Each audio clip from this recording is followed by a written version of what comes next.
I was sitting here and I was thinking, right? It was the brother Lecrae. He put out a clip, and at the beginning of this clip, it was a young lady asking, why do all of the Christian nationalists have the same religion as black people? Then it cut to a clip of myself talking to my good brother, Third World Lil Blood from the Bay Area. Shout out to my good brother on his podcast, which is now probably a couple years ago, which is interesting they got that clip. It might have been a short clip that they pulled.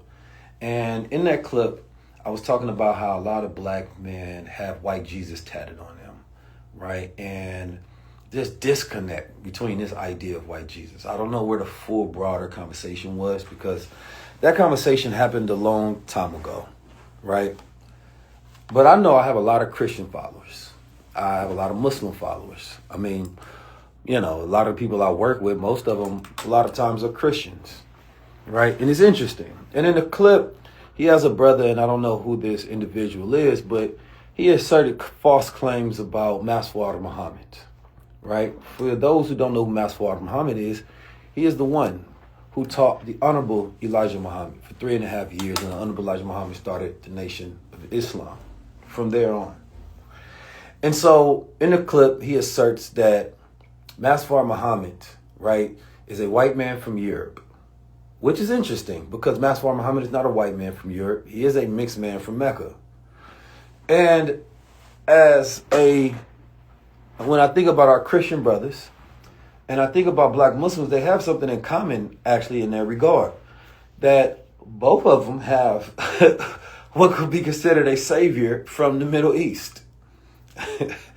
And so I don't think it's so odd that black Muslims in America believe that a man came from the Middle East, gave them knowledge of self, taught one amongst them, raised him up, and the reality of what the Honorable Elijah Muhammad done is the Nation of Islam and the ripple effect that had on the consciousness of the planet Earth, right? And so by definition, you have to perceive that for what it is. The Honorable Elijah Muhammad is one of the greatest businessmen, right, in American history as well. He was the one that built the greatest economic blueprint that actually thrived during our time. And so I think what we really have here is this case, right, and why black Christians and Muslims almost never get along. And I don't think they realize why they don't get along, right, and why they always arguing. Because Honorable Elijah Muhammad had a quote that said that we can argue about religion when we're free. And I love it. I love that quote. And Minister Farrakhan, he said something. He said, I'm a Christian and I'm a Muslim. And I'm paraphrasing. But he said, when you have true knowledge yourself, right, and you understand that religion, then you can see it in someone, right, whether they call themselves a Christian or Muslim, right? And I believe that to be true because there's a lot of people with faith but not understanding. And then I had to think about, as I'm getting called out by an individual, right, who obviously wants to bait me into a debate or back and forth, or whatever it is, but he's mocking what he considers to be my belief. And of course he's doing it with lies, but he probably doesn't know that or obviously doesn't care, because this had to go through the editing room, thought this was a good idea, and said, let me challenge the Nation of Islam, which is in the 30-year anniversary of the Million Man March. And the Million Man March was a movement, right, of 1 million plus black men. It was Christian leaders, Muslim leaders, entertainment, athletes, all came together. Why? It was a central idea of atonement and unity. And at a time in 2025, 30-year anniversary, we actually need that more than ever. So if y'all notice, y'all have never seen me argue with a Christian man about religion before. And there's a reason that I don't do that. Number one, I am not a religious scholar, right? There's a brother named Dr. Wesley Muhammad. Now, he is a scholar. And he can give you a full education and breakdown so that there is no mistakes. And I think he's one of the best representatives that the Nation of Islam has when it comes to giving one enlightenment on the knowledge, right, that comes from the Nation of Islam. And so when Jesus was mocked, though, by Roman soldiers, you understand me? He said, forgive them, Father, for they know not what they do.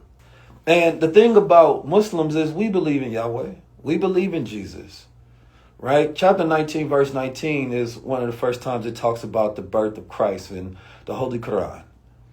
And when I think about Christ consciousness, of course, we have different interpretations of things, right? But I think about when a person ascends to that level to where they're in complete alignment with that higher consciousness. And what we don't see oftentimes is, yes, Yahweh, I am. What we don't see a lot of times is you don't see a lot of like Christians and Jews having these kind of conversations. And the reason we don't is because in psychology, when things are familiar, there's a fear of replacement. So there's this narcissism that happens within Islam and Christianity, right? Where black Muslims and Christians want to go fight their Christian brothers and Muslims want to fight, right? Or Christians want to fight their Muslim brothers and Muslims want to fight their Christian brothers. We just go back and forth and argue, all while someone else is running things around us. Because I thought it was interesting that they put in a clip about Christian Nationalist. And of course, the young lady, she was posing a question that I thought was pretty idiotic because, you know, I'm a little more studied than that. But the problem in America is Christian nationalists right now. The problem in America is not black Muslims. The problem in America is not 19 Keys. So I would think that we would have greater things to do with our platform, especially when you have this great platform, to influence your Christian brothers than to be more Christian, be more Christ-like, be like Jesus. Jesus stood with the people in the streets. He stood against empire, and he stood with the revolutionaries. Most people operating on what Paul would do, just have faith and that's enough. But it actually requires action. We're living in a time where we actually need to have a rebirth of this black and this Christian alliance, where we figure out how to work together. The mosque, the churches, they need to all come together. They just made it legal for the churches to, and religious institutions to legally be able to back a politician. That means that they can get political all they want to. So there's no reason not to. We are also in a 100-year anniversary of the rebuilding of Black Wall Street. That's right, I said the rebuilding. This was a time where most people never talk about. Nobody ever asks, who built Black Wall Street? Was it a Christian? Was it a Muslim? And at that time, and I'll drop the video, they actually did a whole parade. And it was a showcase of their resilience. See, there was so much more unity because they understood that there was something bigger. That their open enemy didn't care whether they was Christian or Muslim when they stopped them. No. They have a fear of their rise. Point blank, period. They had Martin Luther King in the book. They had Malcolm X in the book. They had Stokely Carmichael in the book. They had Honorable Elijah Muhammad in the book. They wasn't saying whether the Messiah is going to be Christian or Muslim. They just had a fear of the black Messiah. One who had that persuasion, one who had that community, one who had the ability to rile up this black nation and get them to act civilized and get them to do for self. One of my greatest friends is a Christian. My brother Mechi. He's behind all of the high-level conversations. And I just posted up about who I think is one of the most fierce cultural warriors, D1.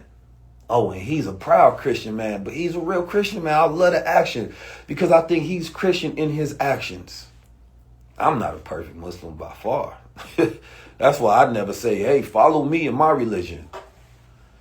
I'm all about getting a culture together. When I dropped the post about Gilly, it was about the generational divide, not between Christians and Muslims, between the youth and the elders, and how we need to focus on collective thinking. So I know the post may have been about, getting me to go back and forth on religion, but honestly, if y'all want to know the truth about 19 Keys, I don't care. The best religion is to treat people how you want to be treated. It's the golden rule. It's found in all the books.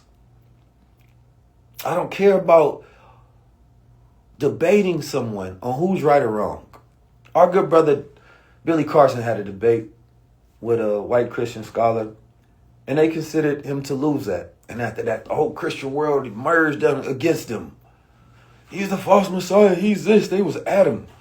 He went a whole entire tour. I took down the great Billy Carson. And then there was a bunch of people that saying, well, actually, you was wrong as well.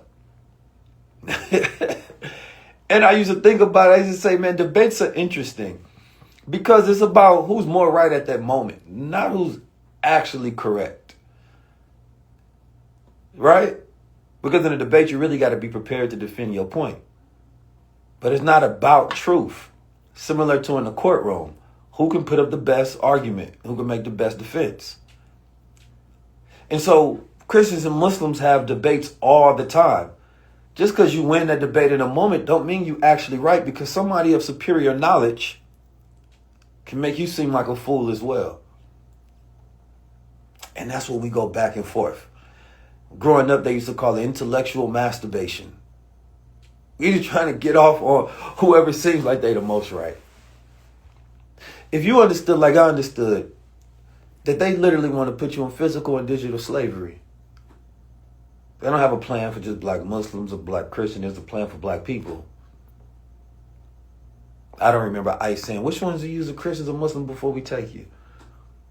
I don't remember Peter Thiel. He's a white Christian. He ain't trying to figure out. The techno-feudalists ain't trying to figure out, do we decipher between the Christians and Muslims? The greatest moment, I think, in black history was the Million Man March.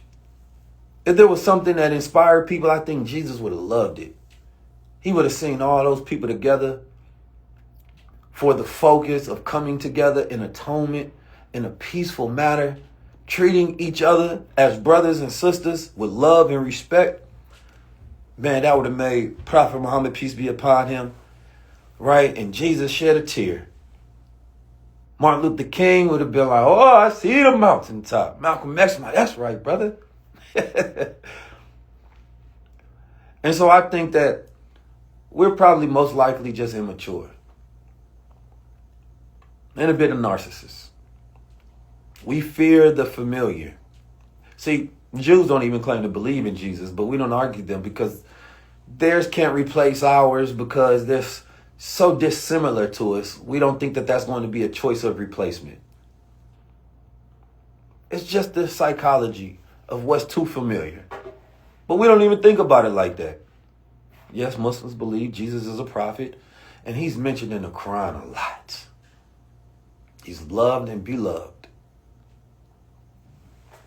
But I think we get so much into semantics, so many into these angles, so many into perspectives, that we miss the point of religion in the first place. It's to get man in alignment with self, the highest self. Getting man in alignment with God. It's not to create debates and problems and conflicts and issues. And the people that's at war with the world can't afford to be at war with each other. It's a lose-lose battle.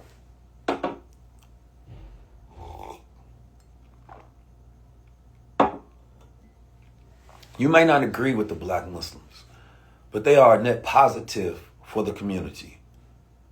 A net positive. I posted just the other day about the gang troops in Chicago. The reason that I got connected to that, and it's funny, the reason I even spoke in Chicago, Sabina Church asked me to fly out there and come give a speech. And it was my Muslim brother, Luqman Muhammad, who connected me to the preacher out there so I can go speak to our people in the streets and walk with them and help their cause. And my brother Golden Child is in a movement called the Unity Movement. Black Muslims, black Christians, right? Coming together to try to stop the violence, the abhorrent violence that's happening in the streets where we killing each other. Where we used to go fight the system, we used to try to figure out how do we stop them from killing us. Now we trying to figure out how do we stop from killing each other. And it's indiscriminate violence. Christians killing Christians. That's the problem. And sometimes there's Muslims killing Christians and Muslims killing Muslims, but not because they're Muslim or Christian. Proximity, blood cycles, feuds, ignorance. And nobody talks about the net positive that Islam is having on the gang culture in Chicago. What a lot of brothers are thinking twice and wanting to change their ways. And going on a deen and praying salat. And finding another path of discipline outside of the streets. But because they don't follow who you want them to follow, you got a problem with that? That to me, I think is a sickness. That to me, I think is a sickness. Whether you can beat 19 Keys in a debate, you know what I mean, about religion, that shit don't matter. You win, matter of fact. I'll give you the win. But can you beat me in having an impact for our people? Because I'm out there with them brothers. I see the brothers that's locked up in prison and tell them how I'm helping change their life and they're in a more disciplined path. Having a financial or spiritual, economic or physical impact. Can you beat me in that? That's the debate. Because I've been one of the most influential thought leaders of our generation. Beat me in that. Let's debate there. That's only. Debate with the actions of how we helping our people. Debate with who's being more like Christ. Who's being more like Jesus. Not just who's following him or who's saying they follow him or who calls him God. To me, that don't matter. I think we got a sick culture. And I think our generation can do something different than what the old generation did, which is just debate about theology. I think we have already been through the revolution. We have all of the tools that we will ever need to make change. This tour that I'm doing is not 19 Keys tour. It is about the Renaissance culture, because a Renaissance means rebirth, a rebirth of culture, a reawakening. A reawakening of the values that we need to be installed in the culture. Because where do we go from here? Where do we go from here? Who is the pastor that can call all the pastors together? I would love to see the church do that. And then when all of the pastors get together and unify all of the Christians. Because I seen Jamal Bryant calling out the other Christian pastors who sold out to Target for $300,000. They bought like 30 churches or something crazy for a couple of $100,000. And now I see a pastor got to call out another pastor. And it's like, man, I would rather see the Christians come together. And then when they come together, I want to see the Muslims, the Sunnis, and the black Muslims come together. Then I want to see the Christians and the Muslims come together. Now that's a day they fear. That's a day they fear. You think I choose my brothers based on what's their religion?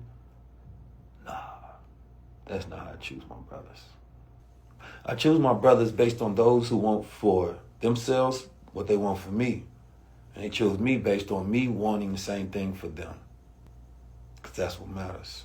I have my tour, it's going to be Muslims and Christians. It's a rebirth, and it will show all of us together. It will show all of us building.